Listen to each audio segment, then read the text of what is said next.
Nosso Deus não é um Deus de divisão, Ele é um Deus de multiplicação. Nós temos que sempre aumentar, estamos sempre pensando em maneiras de dar, de participar, de investir no reino de Deus. Deus disse: reabasteça. Terceiro, por favor. Próximo.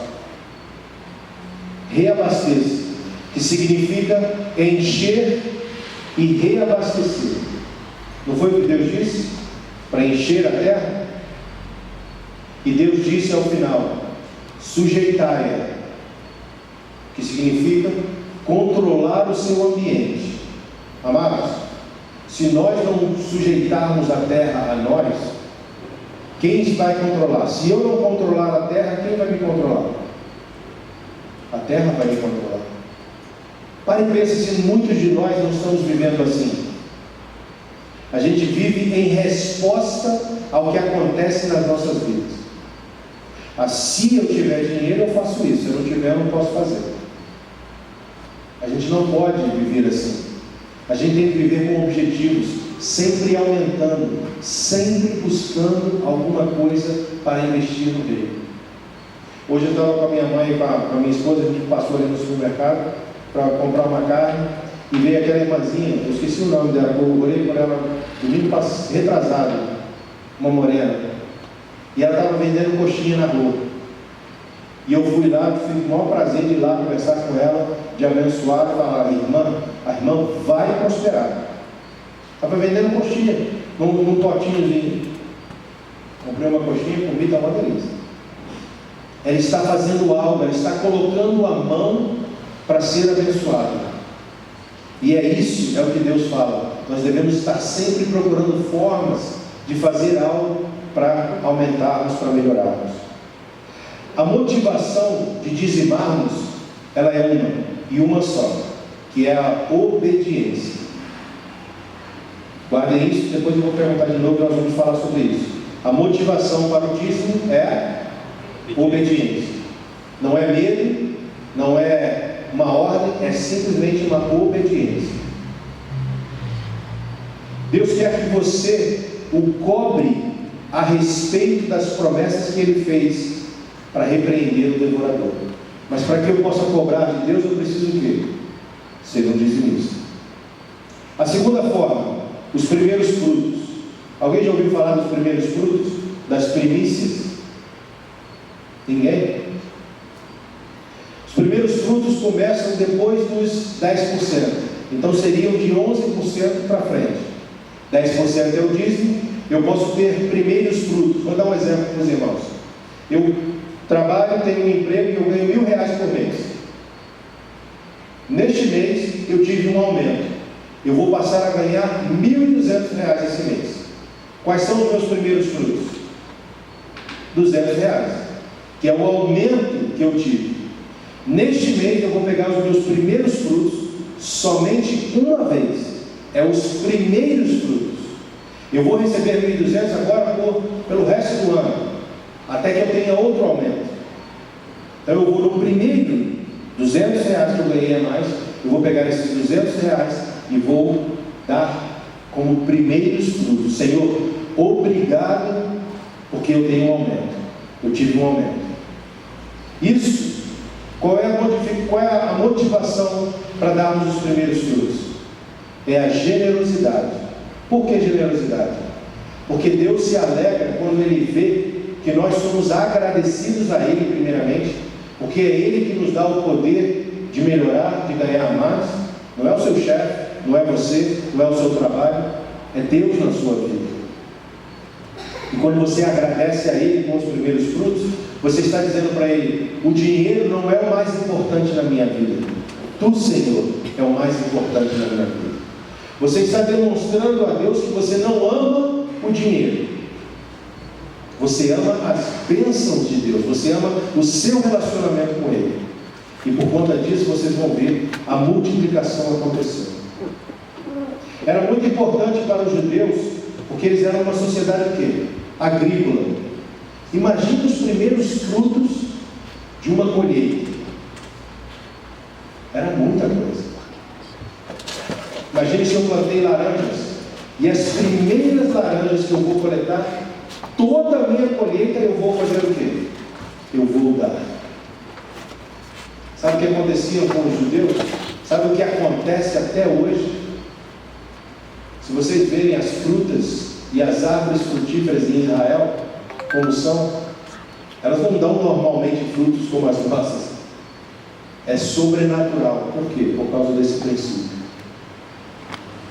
Provérbios 3, de 9 a 10, diz assim: honre o Senhor com todos os seus recursos e com os primeiros frutos de todas as suas plantações. Por causa disso, porque você vai honrar a Deus com os seus primeiros frutos, os seus celeiros ficarão plenamente cheios e os seus barris transbordarão de vinho. Pastor, mas eu não trabalho com plantação e nem... O que seria um celeiro? O que o celeiro faz? Ele armazena o quê? A colheita, que foi o lucro, né? Os frutos, as sementes, a produção. E eu te pergunto, você trabalha o mês inteiro e recebe o quê? Dinheiro. E aonde você bota esse dinheiro? Debaixo do colchão? Bota onde? No banco. Seu celeiro seria o banco. Se você honrar a Deus com os seus primeiros frutos, Ele diz que a sua conta bancária ficará plenamente cheia. Amados, deixa eu falar uma coisa para vocês. Ontem foi nosso meu aniversário de casamento com a pastora Sandra. Nós completamos 18 anos de casados.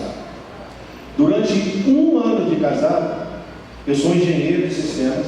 Eu trabalhei nas maiores empresas, a gente chama de 500, que é a maior empresa de telecomunicações do mundo. Eu trabalhei nela, eu ganhava um salário muito bom. A pastora Sandra era dentista, ela trabalhava também. Juntos nós ganhávamos, eu vou falar para vocês, uma fortuna. Um ano de casado, nós trabalhamos. Deus nos chamou para ir para uma escola bíblica, para nos prepararmos. Nós já éramos pastores associados, a gente era mais como auxiliares na igreja. Nós tínhamos 5 grupos na nossa casa, grupos de homens, grupos de mulheres, grupos de casais e um grupo de espanhóis. E nós ministrávamos para essa gente toda. Então nós estávamos fazendo a obra. E o Senhor nos chamou para ir para Colorado, largar tudo. Isso foi em 2008. Quando, não sei se vocês ouviram falar, mas quando as casas perderam os valores em mais de 70%. Foi uma quebra da economia nos Estados Unidos quanto aos investimentos em casas, né? E nós perdemos mais de 50% do valor da nossa casa. Não era o momento de vender, mas Deus falou: vai para Colorado, vende a casa. E a gente obedeceu a Deus. Largamos o nosso emprego. Quando você pede demissão, o que acontece? Você não tem direito a nada. Todos os dois pedimos demissão, sem direito a nada. E eu estava para ser promovido, eu fui promovido. Na mesma semana em que fui promovido, eu pedi demissão. A minha empresa é por engenheiros. Você entra como engenheiro número 176 e leva 10 anos para você conseguir chegar no número 100, e muito trabalho. Eu em um ano cheguei ao número 1. De 176 eu era o engenheiro número 1. E eu falei para ela: muito obrigado, um prazer, e agora eu quero a minha demissão. Eles me chamaram de maluco: vai fazer o quê? Eu falei: provavelmente eu vou fazer hambúrguer no McDonald's, mas eu estou indo para onde Deus me mandou. Amados, eu estou contando isso para explicar para vocês o seguinte: nós sempre fomos fiéis nessas 4 formas de dar. Tínhamos um salário enorme, tínhamos uma vida muito boa. Fomos para Colorado, e nos primeiros 5 meses foi bem, mas do 5º mês em diante eu não conseguia um trabalho, porque como engenheiro eu ia buscar um trabalho numa loja. As pessoas falavam: você está qualificado demais, não tem como te dar esse trabalho. E eu não poderia ir trabalhar como engenheiro lá, porque eu precisava ir para a escola, que era durante a manhã inteira, era de 7 ao meio-dia. E eu falei: Senhor, tu me chamaste aqui, tu irá prover. Eu digo para vocês que nós tivemos dificuldades, mas durante os 4 anos que passamos lá, Foram os melhores 4 anos nossos. Nós saímos de uma casa enorme e ficamos 3 anos morando num porão. Era a coisa mais linda, eu adorava aquele porão. Era muito aconchegante. E nós tínhamos mais para dar do que quando ganhávamos um dinheirão. E quando foi o momento de vir ao Brasil, de começar os projetos missionários, de viajar pelo mundo, como é que você faz isso sem dinheiro? Vocês têm ideia de quanto custa uma passagem internacional? É caro. E eu e a pastora Sandra já viajamos o mundo inteiro. Ficamos comemos em restaurantes muito bacanas, ficamos em hotéis, já dormimos em pousadas, já dormimos em hostels, não sei como é que fala em português, aquelas casas que dorme todo mundo junto no quarto, um monte de... Tivemos altos e baixos, mas o Senhor nunca nos desamparou. Viemos para o Brasil, hoje nós temos uma casa missionária que eu digo para vocês, trabalhando onde eu trabalhava, com o dinheiro que eu tinha, eu não teria condições de ter a casa que eu tenho. E eu tenho uma casa enorme para atender aos missionários. E o Senhor tem muito mais ainda para nos dar. Nunca nos falta. E nós sempre temos para abençoar outros. Ou seja, nós estamos sempre dando, porque esses são os princípios nos quais nós vivemos. Funciona. Hoje funciona. Eu e a pastora Sandra somos prova viva disso.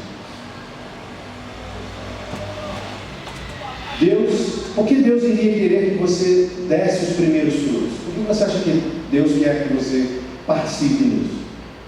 Isso mostra a Deus que você não ama o dinheiro, e por isso Ele pode confiar em você com muito mais dinheiro. Por não amar, por não ter amor ao dinheiro, eu quero para mim, eu quero para mim. Deus sabe que você é um canal. Na nossa escola tinha um professor que dizia que é igual a Cristo. Nós temos que estar sempre assim. O dinheiro que entra aqui, passa por mim, me cuida, mas a minha mão de cá está aberta para que ele possa sair e abençoar outros. Nunca vai faltar para mim. Mas no momento em que você faz isso desse lado de cá, o que acontece? Vocês já ouviram falar do Mar Morto? Vocês sabem por que o Mar Morto se chama Mar Morto? Ele tem 7 entradas e nenhuma saída. A água, os peixes, os animais, eles entram ali e não tem para onde sair. Então o que acontece ali? Há uma concentração de sal muito grande e não existe vida naquele local. Os irmãos já ouviram falar do Jordão? O Jordão é o oposto. O Jordão tem 2 entradas e tem mais de 12 saídas. O Rio Jordão é um dos mais prósperos, é um dos mais cheios de vida que tem. Por quê? Porque ele recebe, tem para ele e ele tem a saída. Então ele pergunta: se você fechar a sua mão na hora de dar, o que acontece? É como se fosse um cano. Imagina que você tem aquela água limpinha, vindo maravilhosa. Aí você tem um registro, aí você fecha o registro aqui. O que acontece com a água que está entrando? Para de entrar, porque não tem como ela passar, ela vai parar. E a água, ela sempre vai achar o quê? Uma maneira de ir para outro lugar, não vai? As bênçãos de Deus são assim. Nós temos que estar sempre permitindo que elas passem, nos abençoando e chegando a outros. Deuteronômio 8,18 diz assim: mas lembrem-se do Senhor, o seu Deus, pois é Ele que lhes dá a capacidade de produzir riqueza, confirmando a aliança que jurou aos seus antepassados, porque hoje se vê. Por isso que orar para ganhar na loteria não funciona, porque você precisa do quê? Deus nos dá a capacidade de produzir riqueza, e não Ele nos dá riqueza. Deus tem dinheiro para dar para você? Ou Ele vai usar alguém para te abençoar? Se Ele vai usar alguém para te abençoar, Ele também quer te usar para abençoar a outros. Se você for um canal de bênçãos, você vai estar sempre recebendo bênçãos. Mas se você for um mar morto que só quer para você, você até vai receber uma vez ou outra. Eu não quero viver assim. Eu quero viver com um fluxo de bênçãos na minha vida, e eu quero ser um fluxo de bênção para a vida de outras pessoas. Então, os primeiros frutos é somente aquilo que você tem a mais dentro do seu salário, dentro das coisas. Tem muitas pessoas que me perguntam: mas pastor, e se eu trabalho com comissão, como é que eu vou saber quais são os meus primeiros frutos? Como você sabe quanto você ganha em média em um mês? Tem todas as formas. Romanos 11:16 diz assim: se é santa a parte da massa que é oferecida como primeiros frutos, toda a massa também o é. Se a raiz é santa, os ramos também serão santos. Novo Testamento, falando sobre os primeiros frutos. Nós precisamos participar disso, para podermos ter a prosperidade em nossas vidas. Esmolas. Quem aqui não gosta dessa palavra esmola? É uma concepção que os brasileiros têm.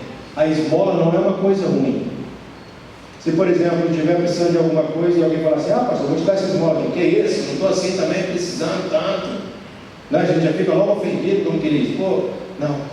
A esmola é nada mais, nada menos do que ajudar ao outro com algo que você tem e o outro não tem. Portanto, todos nós precisamos de esmola uma hora ou outra. Sim? Esmola não é simplesmente para aquelas pessoas que estão na rua, os necessitados. Sim, eles precisam também, mas não é só para eles. Nós precisamos entender que esmola é ajudar ao próximo. As pessoas entendem claramente o que é ajudar a outra pessoa. Cornélio ajudou os pobres, e a sua oração foi ouvida por Deus. Tabita ajudou os pobres. Tabita foi ressuscitada por Pedro. Ela morreu e Pedro ressuscitou, e ela ajudava muito aos pobres. A história do bom samaritano que Jesus nos conta. Nós precisamos entender. Nós entendemos que ajudar os pobres, mas não entendemos o que é. Eu coloquei aqui, talvez para vocês vai soar estranho, mas eu explico. Qual é a taxa de câmbio de Deus? Se eu te der $100 aqui, pegar no meu bolso e te der $100, uma nota de dólares, você vai poder ir ali no supermercado Lisa Mari fazer compras? Você vai poder ir ali no barzinho e comer ali um hambúrguer? Você vai ter como ir na pizza aí e pagar com aqueles dólares e eles te darem troco? Você vai precisar de quê? De fazer um câmbio daquela moeda para o real. Concorda? A mesma coisa é a esmola. Provérbios 19:17 diz assim: quem se compadece do pobre, ao Senhor empresta, e este lhe paga o seu benefício.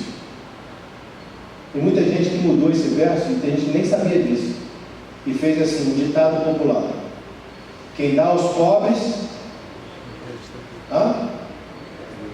empresta para Deus. É assim que diz, tirado daqui de Provérbios. E é uma verdade. Só que olha só, se eu emprestar R$100 para o Júnior, para o Vitor, eu emprestei R$100 para ele, quanto é que ele tem que me pagar? R$100, não foi R$100 que eu emprestei? Se eu cobrar juros, eu sou agiota, aí eu estou fora das bênçãos de Deus. Agiota não está nas bênçãos de Deus, porque eu estou me usufruindo das necessidades de uma outra pessoa. A agiotagem não está nas bênçãos de Deus. Então, se eu emprestei R$100 para ele, ele vai me pagar quanto? Então, quem dá aos pobres e empresta a Deus, então se eu dei para um pobre, reais para que ela fosse comprar comida para ela. Quanto que eu posso esperar de Deus? Que as janelas do céu se abram para mim? Eu posso esperar que o meu celeiro encha e transborde? Mas não é o que nós fazemos? A gente acha que porque deu uma esmola, porque ajudou ao pobre, porque comprou uma cesta básica, que Deus vai abrir as janelas dos céus e derramar bênçãos sobre nós. Amados, é como você comprar uma televisão, uma Smart TV, e querer usar ela como o parapeito da sua casa. Vai até funcionar por um tempo, mas aquilo foi feito para isso? Nós não recebemos os benefícios de Deus porque não sabemos. Por falta de conhecimento, o povo perece e não padece. Amados, o dízimo abre as portas, as janelas dos céus e repreende o devorador. As primícias, os primeiros frutos fazem o quê? Multiplicam o meu celeiro, a minha poupança, a minha conta bancária. A esmola é um por um. Mas as pessoas querem. Você já ouviu falar assim, não vou dar meu dízimo naquela igreja mais não. Eu não gosto onde o pastor gasta dinheiro. Eu vou dar o meu dízimo para os pobres. O dízimo virou o quê? Esmola. Aí a pessoa quer orar para que as janelas dos céus se abram e bênçãos incontáveis caiam sobre ela. Vai funcionar? Nós estamos perecendo por falta de conhecimento. A palavra diz que o dízimo é o dízimo. As primícias, os primeiros frutos são os primeiros frutos. E a esmola é a esmola. E todos são importantes. Devemos participar de todos. O princípio de semear e colher, em Gálatas 6:7, diz assim: não vos enganeis, de Deus não se zomba, pois aquilo que o homem semear, isso também tem como eu querer plantar maçãs e colher laranjas? Não dá. Mas não é isso que a igreja tem feito? Eu estou querendo dar esmolas e quero as bênçãos do dízimo? Ou eu estou dando até os primeiros frutos, mas eu quero as bênçãos do dízimo? Nós precisamos agir corretamente com as nossas finanças. Esta é a razão pela qual as pessoas dirão que a sua doação não está funcionando, ou a maneira com que elas não. Deus está vinculado à sua palavra. Ele não pode abrir as janelas do céu, ele não pode repreender o devorador, e ele não pode fazer com que os seus celeiros sejam preenchidos, se você está dando esmolas. Algo muito importante que precisamos lembrar com a esmola, que é a dignidade humana. Quando nós ajudamos alguém, principalmente nos dias de hoje, todo mundo quer tirar uma selfie, né? Dando uma esmola para alguém, ajudando alguém. Está certo isso? Está completamente errado. A Bíblia diz que o que a sua mão direita faz, não deixe que a esquerda saiba. Por quê? Para que você tem que manter a dignidade de quem você está ajudando. As 3 outras maneiras eu posso orar e declarar: Senhor, eu sou um dizimista e por isso eu estou cobrando de Deus o que Ele me disse para cobrar. As promessas dEle, todas as promessas dEle são sim e amém em Cristo Jesus. E Ele me prometeu que se eu dizimar, Ele vai abrir as janelas do céu, Ele vai repreender o devorador. Senhor, repreende o devorador, porque eu sou um dizimista. Senhor, abre as janelas de bênçãos para mim, porque eu sou um dizimista. Senhor, meu celeiro está aqui, minha conta bancária, minha conta poupança. Eu quero investir no reino. Transborda essa conta, Senhor, porque eu sempre lhe dou os primeiros frutos. Eu participo da lei que tu criaste, a lei da prosperidade.